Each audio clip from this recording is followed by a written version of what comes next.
From Surprise in Arizona, welcome to Before the Dirt Nap podcast number 1800. 1800. We have hit a big milestone today.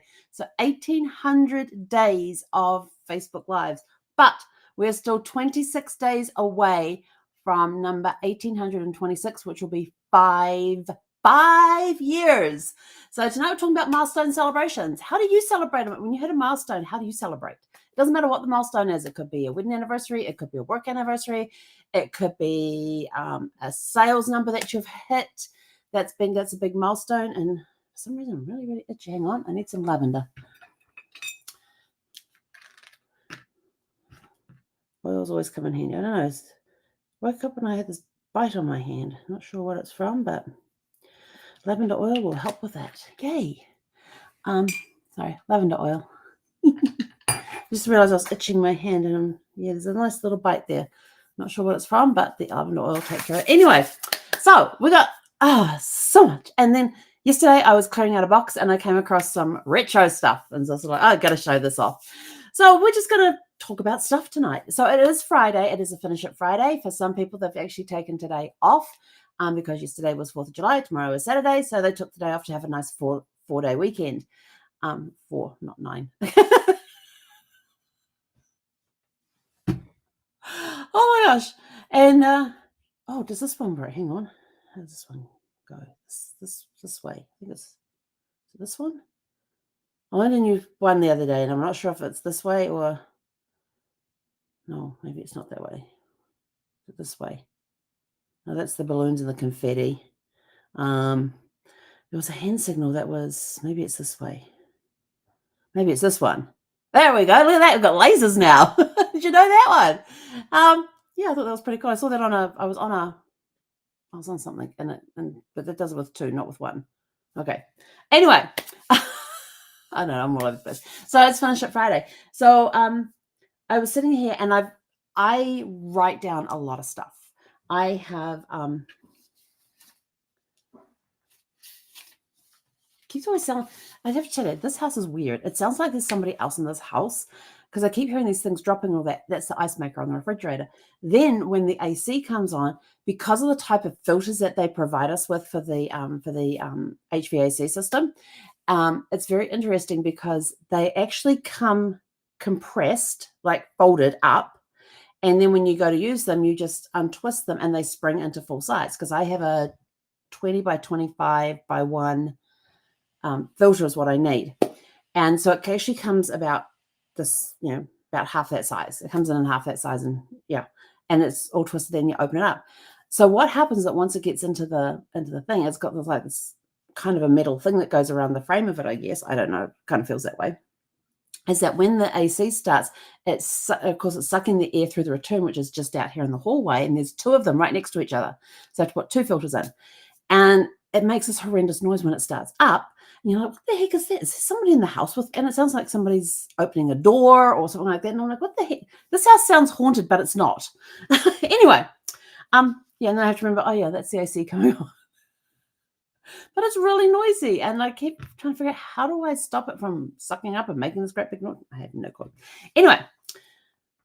I wrote lots of stuff down. So I've got notebooks next to me. I have free paper next to me, loose leaf paper, little loose leaf stuff. With some binder paper next to me and all that. And I was sitting here and I was going, I'm like looking through all this paper for notes on something that I'm doing for a client. I thought, this is ridiculous. And I thought, hang on. I have seen a box around that has these file folders in it, the one with the 3 tabs across the top. Actually, I do have 3 tabs. Hang on, where's the other 2? So I actually got myself a little organized today. Hang on, here we go. So you have the tabs with the 3 tabs on the files. So I actually got myself organized today, and I got all my written notes all into. Oh, there it goes again. Sounds like somebody's opening something in my house. So I got them all organized, and now I have them sitting vertically so I can very quickly and easily see what I'm working on for clients and things like that. So I'm not having to sort through pieces of paper, although I do have my little rubber thingy here that I like to use. Some people like to use it on the index. I like this one. My little rubber thimble thingy to help me get through the paper and everything. But now they're all sitting in a nice little upright thingy down here, organized. So I was like, yes, something I've been meaning to do for a very long time, and I got most of it done. So this weekend, I'm like, I'm going to finish it this weekend and get them into my filing cabinet. Yes, I have filing cabinets. I actually have 2 lateral ones, which are the ones with the drawers open. So you've got to search through it sideways. And then I have one that opens up the front, and you've got to search front to back.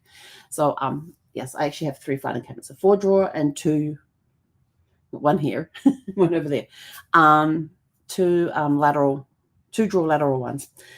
So that's this weekend's task, is to get more organized in my office. And then maybe I can put my cover on my table, which I've had the cover for about a month now. I still haven't put it on my table, that I'm using as a desk. I tell you, I'm just all over the place and scatterbrained today. Yes, I woke up with one of those fuzzy, sinusy headache things that I absolutely hate, and had to go walking outside with that. Actually, this morning's walk was actually very pleasant. There was no humidity. There was very low humidity today, so it made the walk extra nice today without having to go, that humidity, sticky feeling. It was rather nice. But anyway, basket. So when I was unpacking, I have show and tell. So when I was unpacking a box last night, I was going through it and I went, oh my goodness. I wondered where that got to. Wondered where that went. Oh, I didn't realize I had 2 of those. I actually think I have more of those. But do you know what this is? This will be something for the edges. I'm going to take it out of its pack so you can see it. Do you know what that is? It's a little micro cassette tape. What do these little micro cassette tapes go into? Why, they go into voice recorders. These are what we used to use for dictation and stuff and taking down notes. Now it's all digital. I actually have digital voice recorders around somewhere as well, before it became popular with using the phones for those. But yeah, I have these, and I don't know, I hope there's no batteries in these because they tend to go. Don't know, that battery department's empty. Is there anything inside this? Oh yes, that one's got a tape in it, but no batteries. If there are batteries in there, I was very good. I actually took the batteries out of the battery compartments. But I have 2 of these that are both have cassette tapes already in them. So I'm not sure if they're lined up to go or... Yep, they're both lined up to go. Because see, for those that don't know what these are digital. These are not digital. These are voice recorders for recording voices. And yes, you can play them back. And they work with these little mini cassettes. And if you look on the play button here, let's see if we can get this up close for you guys. If you look on the play button here, there's a little arrow on there which points the direction that the tape is going to go. So when you look inside the window of this thing, it even has the arrow on the outside too.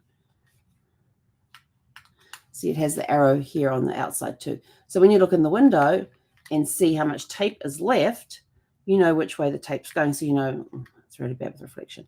So you know which way the tape is going to go. So let's see. Take the tape out. So I'm going to take the tape out as it is. So the tape goes this way to this way. And you can see that this one's actually a full tape. It's got a side A and a side B, but look where everything is. All the tape stuff is over here. There's a gap through here. All the tape stuff's over here, which means this is a full tape. So I'm going to have to go back and listen to this. So this is going to be something fun to do this weekend. I have plenty of batteries around, so yeah, I'm going to go figure out, what's this one like?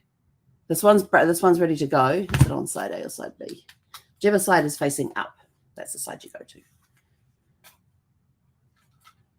This one doesn't want to come out. Oh dear. Oh, there we go. That's on side A. So this one here is a brand new tape then, or it's queued up to play. I don't know. I'll have to wait and find out. So I found 2 of those. But not only that, I got its big brother as well. So this is our micro cassette recorders that we use for voice recording. Then we also have this thing. This is the big brother of these ones. So this is actually a tape recorder. It is a tape recorder, isn't it? Yes, because I got the record button on here. Not only is it a tape recorder, it is also plays back. And this is what we used to listen to music on a cassette tape. And I thought, I've got cassette tapes, but I can't, they're in a box. I've got a full box of cassette tapes, lots of them. And there's no batteries in this one. I already checked last night. but it does have a thing for a power supply. I don't know if I have a power supply for it or not. So maybe it's just things, but yeah, so you open it up, you press the stop and eject button, it pops open, you put the cassette in there, you close it, you can hit play to listen to the music. There's a volume switch on the side here for that. It's got, what else has it got on here? It's got a microphone plug. What's that one? A headphone plug. I'm not sure what that one is for. REM. I have no idea what that plug's for. And then you got where the power source goes. But, and it even has a counter on it, because sometimes you, when you put a cassette in, you'd zeroize this so that when you got to a favorite song, you could mark it on the counter, on the label that came on the cassette tape. So see, like this one here, this is a micro one, it won't fit in here, but the big brother one, you have these little covers and you turn them inside out. Look at this, it's got lines on it. So you could put here what's on side A, what's on side B, and there's other places to take notes. But when you're using the Big Brother version of these, you could actually write your list of songs, and you could write the number, the counter number next to it, as long as you remember to zeroize it when you started playing. And then you could make your list of songs and you could put where on the counter it came to. So when you're fast forwarding, yes, you can fast forward. It's very slow though.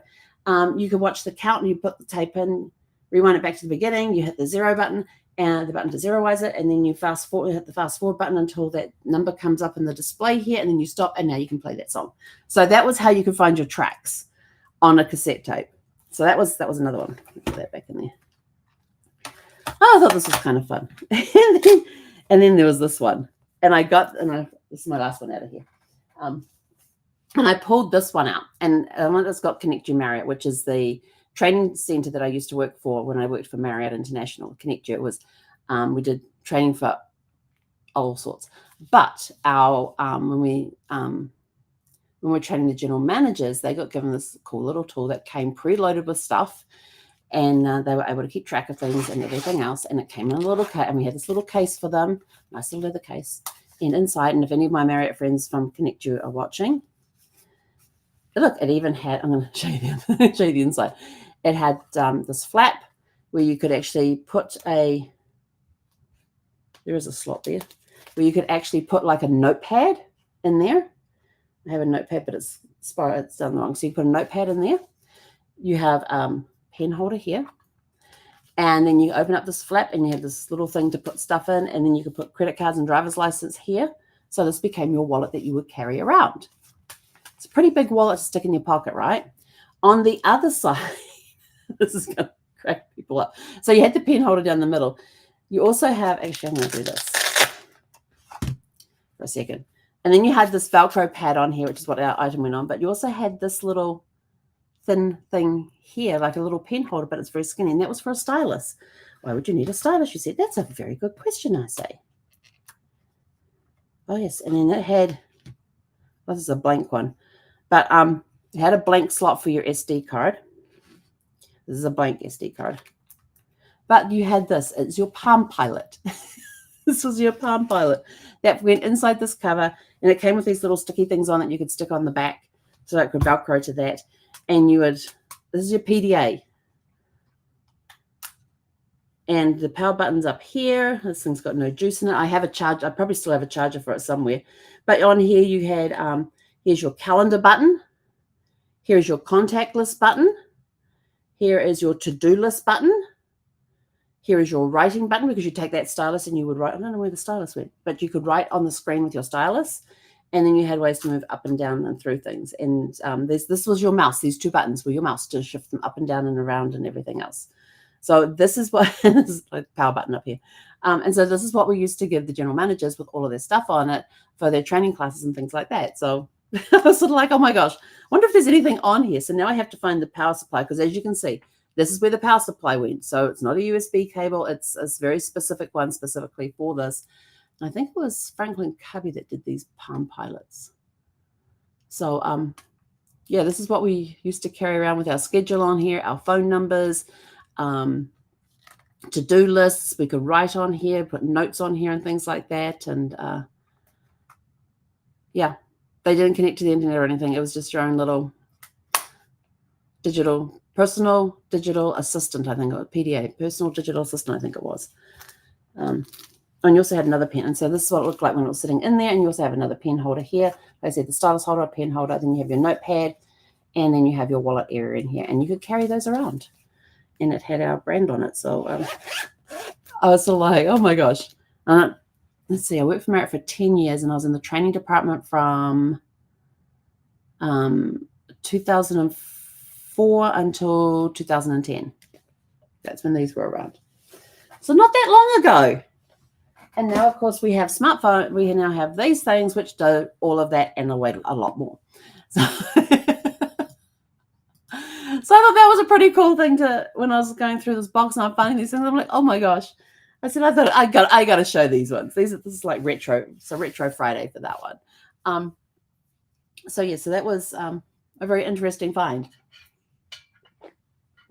I didn't realize I still had, or I knew I had the cassette player, like the big black box I showed you, but I didn't realize I still had the Palm Pilot and all the little micro cassette players as well. But yeah, so that was just a little thing from Helen's past.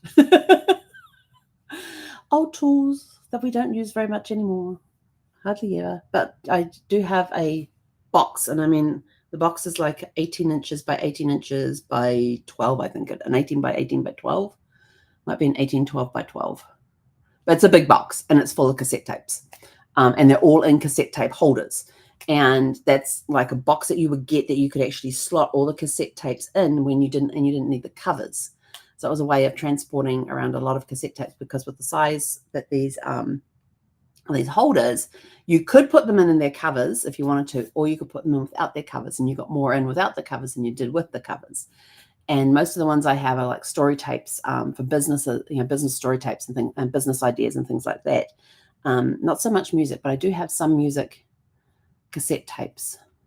But thankfully, I have found there's one that was released on vinyl.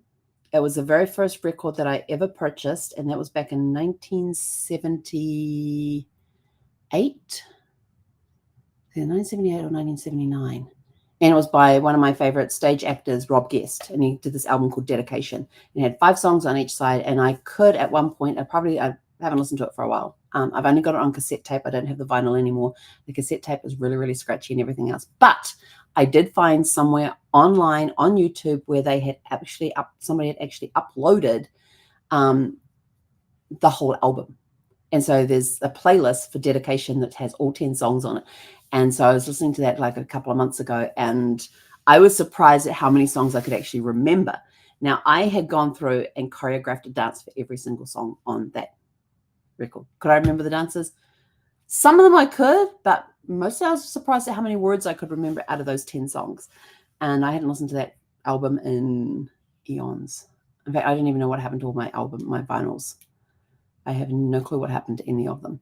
So, but it was the very first album I bought. It cost me $4.99 back in 1978 or 79 or somewhere around there. And unfortunately, unless his estate decides to re-release it as digital or something like that, there's no other way I can listen to it except for going on YouTube to listen to it, because he passed away a few years ago. So that was unfortunate. But he was either the longest running. Hang on.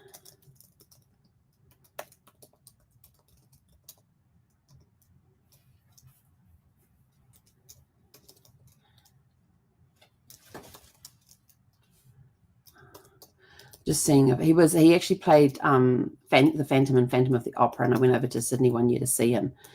Yeah,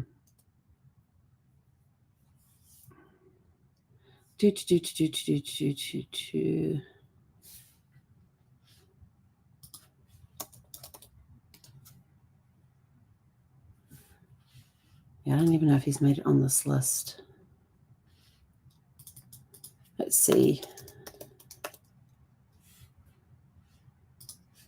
Oh, I actually found him. When did he die? I passed in 2008. Was that long ago? Wow, almost 10 years ago.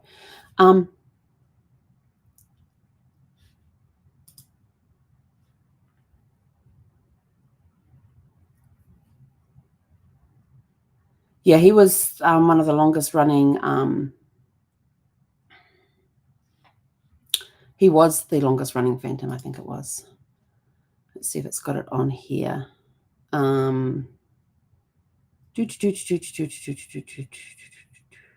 He was Phantom from December of 1991 to September of 1998. He's the world's longest-serving Phantom, having played the role a record 2,289 performances over the 7 years in front of New Zealand and Australia audiences. Yeah. So he was, yeah. And so his name's Rob Guest, and he was a very good stage actor. I saw him in Half a Sixpence, was the first play I ever saw him in, which is a really cool musical. If you've never seen it, there's actually a film version of it, which has, what's that guy's name? I think Tommy Steele is his name. I actually have it on DVD. I have it on DVD. The actual original West End, I think it's West End it was done in. They actually made it into a movie back in the 60s. And it's in my musical list for my musical month when that comes up in October.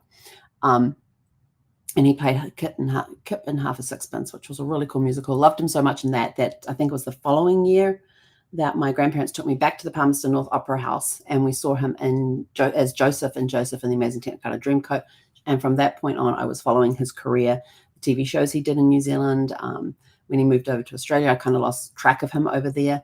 But he went on to become a very big star over in Australia on stage.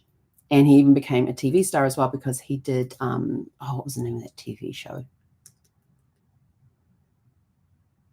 Man Oh Man.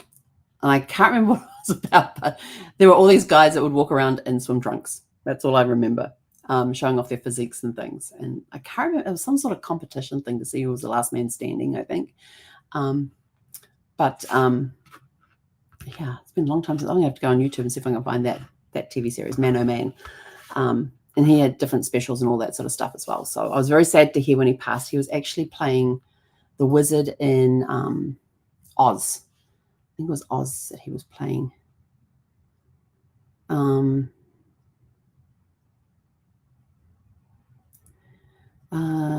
He was the Wizard of Oz in Wicked. Yeah, he was the Wizard of Oz in the stage show Wicked, and he was actually playing that at the time when he had this massive stroke and ended up passing away.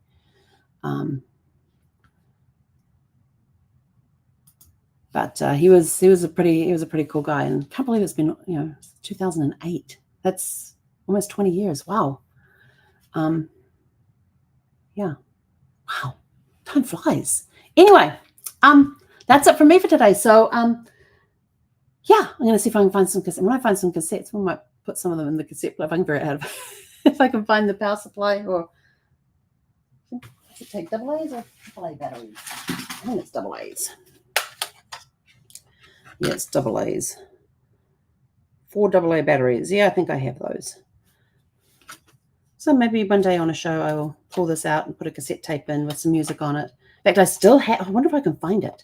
I have this really cool cassette tape. I used to, when I was in New Zealand, I had a lot of pen pals. And people are going to go, pen what? Pen pals. We used to write, like, pen and paper, write a letter, put it in an envelope, put a stamp on it, and send it. And I had pen pals in England. I had several pen pals in England. I had several here in the States. I had some in Canada. Where else did I have them? Was it Taiwan? Thailand. I even had some in Australia. I had pen pals all over the place, and I used to love getting their letters and everything else. And this one person, he lived in New York City. Christopher, I think his name was. I think it was Christopher. He lived in New York City, and he actually recorded a cassette tape with his favorite songs on it and sent it to me. Yeah, so that was pretty cool. And I have one that's in upstate New York, but in the Finger Lakes there by Keuka Lake. And we started riding together in 1991 with Sandy. Her name was Sandy. And in 1991, we started writing to each other. And then when I moved over here to the States, Brad and I actually took a weekend and we drove up to Keuka Lake, and we stayed in this really gorgeous bed and breakfast in Hammond Sport, which is at the bottom of Keuka Lake. And we got to spend some time with them over the weekend. And we just had a great time. And they live on a vineyard, which has been in her husband's family for like 4 or 5 generations or something like that. It's a very old vineyard. And they actually just grow the grapes and then sell them to the wineries in the area. But she also took us, we went to the Windmill, which was this big outdoor like flea market. It was a really big we got this big basket. It was like about this round, and it had this big handle on it. And we actually, and this is how big it was. We actually had it as a wicker basket. I can't remember how we got into the car though. I cannot remember how we got it. We somehow managed to get into the trunk of the car. But when we got it home, we put it in our family room and we put our throw rugs in there. This is how big this thing was. It was massive, and it cost us like $10. It was ridiculously cheap. And they had this this tool shed. They had this shed there, and on the outside it had Bob's shed. And so I took a picture of that and framed it and sent it to my dad, and he hung it up in his, because my dad's name's Robert, or Bob for short, and he actually hangs it in his garage. And so when he got it, that's where it went. It went into his garage, and it had Bob's shed written on it. So yeah, that was a really cool weekend. And we went to this really nice restaurant up in Penyan, which is at the top end of the lake, and had dinner there. And they had all these beautiful handmade quilts there that were done by, was it Mennonites or Quakers? I can't remember which, but they were like hanging all over the place in this restaurant. And they were really beautiful, beautiful quilts. And they were all for sale. So it was a place that you could sit and you could enjoy these, the view of these beautiful quilts that were hanging from the walls, from the rafters, that sort of thing. And they were all for sale. So I thought that was pretty cool. But it was a great weekend. We got to spend with them. I had dinner with them at their place. It was, their places, like they have a dock on the edge of the lake, and then you go across the road and up the driveway to their house. So their property goes across the road to where they had this jetty there. And there was times that she would go and sit out on the end of the jetty, just sitting there on the lake, watching the lake and things like that. It was a really, really cool weekend. And even met some great people at the bed and breakfast when we had breakfast in the morning, because everybody would come around and we'd all sit around this big table there for breakfast. It was very interesting. And there was two school principals there, husband and wife, both principals of different schools in different areas from, where were they from? Can't remember where they were from, but every child in the husband's school, every child was bused to school. And I said, every child? He goes, yeah. I said, even if they lived across the road from the school? He says, basically, yeah. Every kid had to get on a bus to go to school. And I said, even if they lived across the road? And he was like, yeah. I'm like, well, to me, that made absolutely no sense. If somebody who walked to school every single day, unless it was raining, and sometimes Mum will give us a ride to school if it was raining, but most of the time we had to walk. In fact, there was occasions that Mum would drop us off, not very often, but we basically walked to school every day. And I'm just like thinking, even if you lived across the road, you got on a bus. To me, that just, to somebody who's always walked to and from school every day, it just absolutely made no sense whatsoever. I could not fathom that one at all. I spent most of my childhood walking to places. We walked a lot as kids. And then we got our bikes. I actually got my bike taken off me one night because my dad caught me doing something I shouldn't have done. Yes. So what happened on that one is I was at a four-way intersection. I was going to swimming lessons. Had to bike to swimming lessons. I was like 9, 10. I was either 9 or 10. And so we go down our street, and there's a kind of it wasn't a major road, but I guess it kind of was a major road. And I needed to get across that to get to the pool. And so I saw what I thought was a good gap, and I get on my bike and I just start pedaling, and I hear this honking, and I'm like, what the heck? Then my dad, I didn't see him, was behind that car on his cop motorcycle. He was on his way home at the end of his shift. So he's on his bike in his uniform with his helmet on and everything. And he comes and pulls me over. And I got an earful about road safety and almost causing an accident. And I got a lecture on that one. And did he allow me to go to swimming lessons that night, or do I have to turn around and go and put the bike in the shed? I think I was allowed to go to swimming lessons, but as soon as I got home, the bike got confiscated for like a week or two and locked up, and I wasn't allowed to ride it. Must have been 9 because I'd just gone it for my 9th birthday. So I was all excited. I got to cycle to swimming lessons instead of walking. But yeah, after that, I had to walk to swimming lessons after that. So for a couple of sessions. But anyway, just the silly things you do as kids. And once I was on the bike and I started pedaling across the intersection and everything, because I had stopped and I was standing there on my bike looking both ways and everything else, and I was at a stop sign. And so I just started cycling. I just didn't realize how close that car was. Yes. The things you do as a kid. It always a live and learn. Anyway, with that, I'm out of here. So how do you celebrate your any milestone celebrations, depending on what it is? What sort of things do you like to do? What are we doing with milestone celebrations tonight? Well, we just went through my little retro basket there. I'm going to see what else I can find this weekend that can go in the retro basket, and we'll look at it next Friday. But anyway, go out, have a super fantastic sparkling evening, and we'll catch you guys back. And tomorrow night, you have to be on. We've got an awesome, awesome guest coming on tomorrow night, and I can't wait. Yeah, we're going to ask him how he's going to celebrate, what he's doing for a milestone celebration. And you'll hear all about that tomorrow night. So you'll have to tune in tomorrow evening at 6 p.m. Pacific. We've got an amazing guest coming on. So until then, go out, have a super fantastic sparkling evening, and we'll catch you guys back here